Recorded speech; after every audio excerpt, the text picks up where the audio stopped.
Good morning. We are at the Giara di Gesturi. This is the only place on whole Sardinia where there are Sardinian wild horses located. They are semi-wild living here, and usually I gotta look for them like at least an hour or something, sometimes 4. But this time we just met them at the entrance, and it's super cute because they're super small baby horses.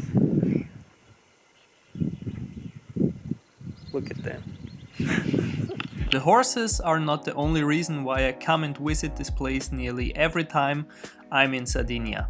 Its incredible nature and calmness is what I really appreciate. And as it is spring, I was even more excited. All over the plateau there are ponds called pauli, which fill up with water in winter and spring.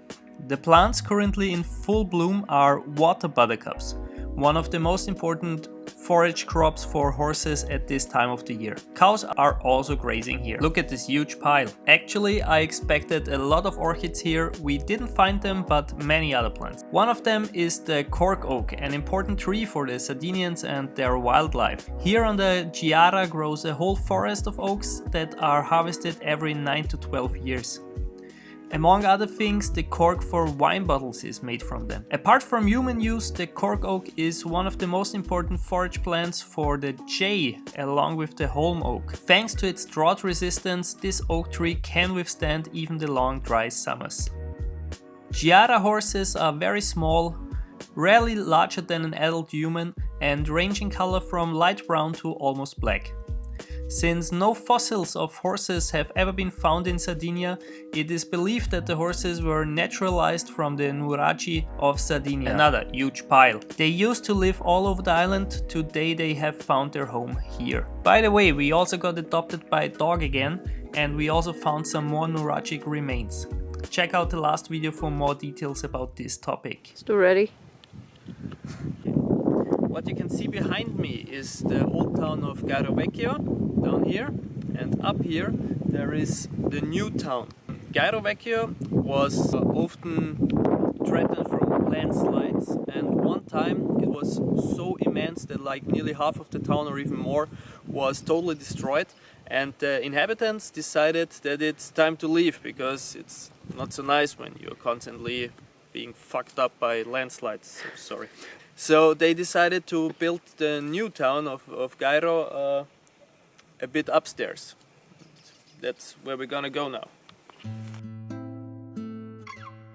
While many of the houses are just abandoned and left on their own, that's why it's strictly forbidden to enter any of the buildings, some people still see use in the town, be it for their animals or for the vegetable gardens that are taken care of year by year.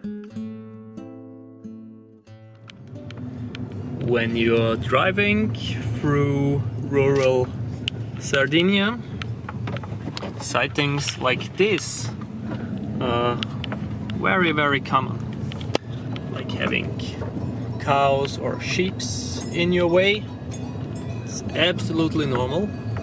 Usually they're quite relaxed. They don't really get out of the way, but most of the time they're also not in your way, and they will not attack you.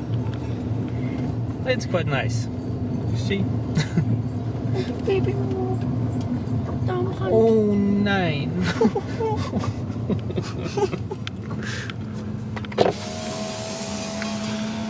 And it's also really cute.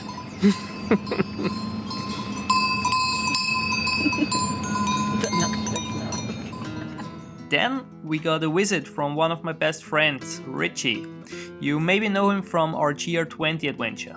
And we made a kayak tour in the stunning Golf of Orosei. And while you can enjoy all the stunning views we got, let me tell you a little story. This kayak trip was actually already our plan B. We originally wanted to hike the Montes, a 7-day hike across Sardinia's highest mountains.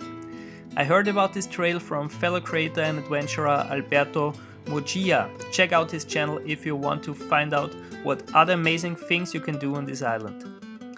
And we actually also started the Cenemontes trek, but unfortunately day 1 of the trail was already pretty challenging.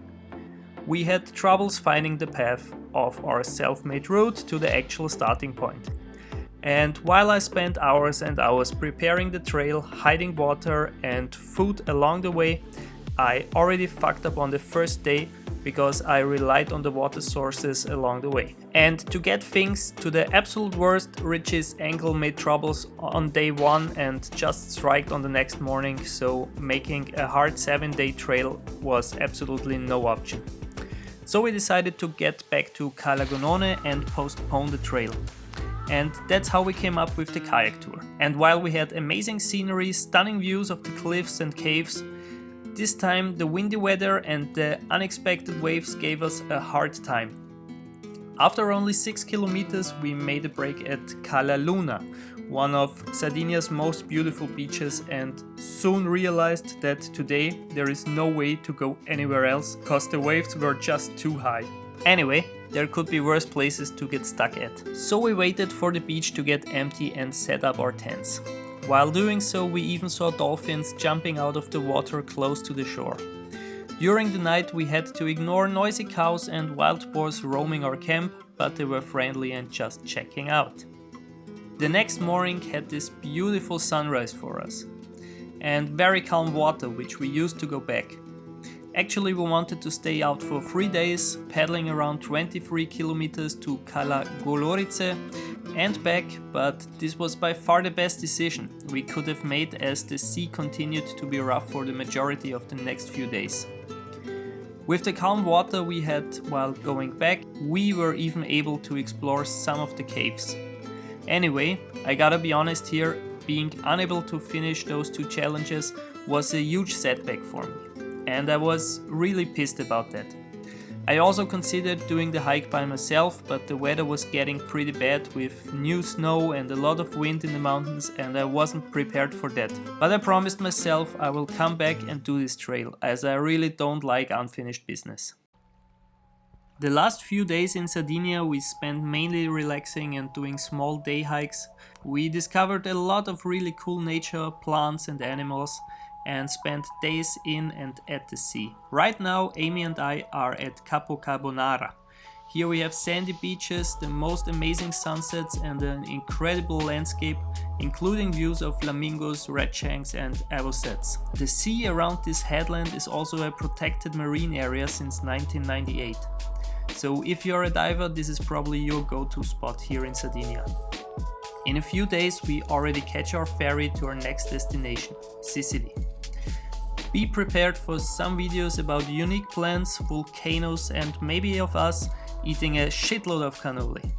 Until then... Wait.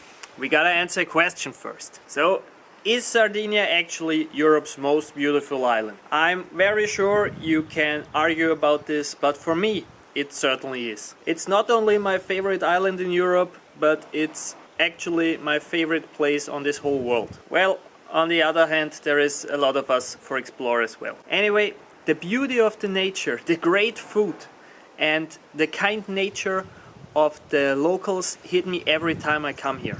Of course it's not a perfect place, like there are a lot of things that are absolutely not okay, like the huge pollution, the amount of trash lying all over the island, the insecurity for young people to find jobs outside of the tourism sector, increasing amount of wildfires and a lot of other climate related challenges, to only name a few. And of course I'm very aware that I only know a little part of the real life of the locals here on the island. I hope you enjoyed this little video series. Leave a comment with your opinion about Sardinia, with your opinion about my videos in general. Leave a like, and I hope you already subscribed to the channel. If so, we see us in Sicily. Have a great day, stay safe, bye bye.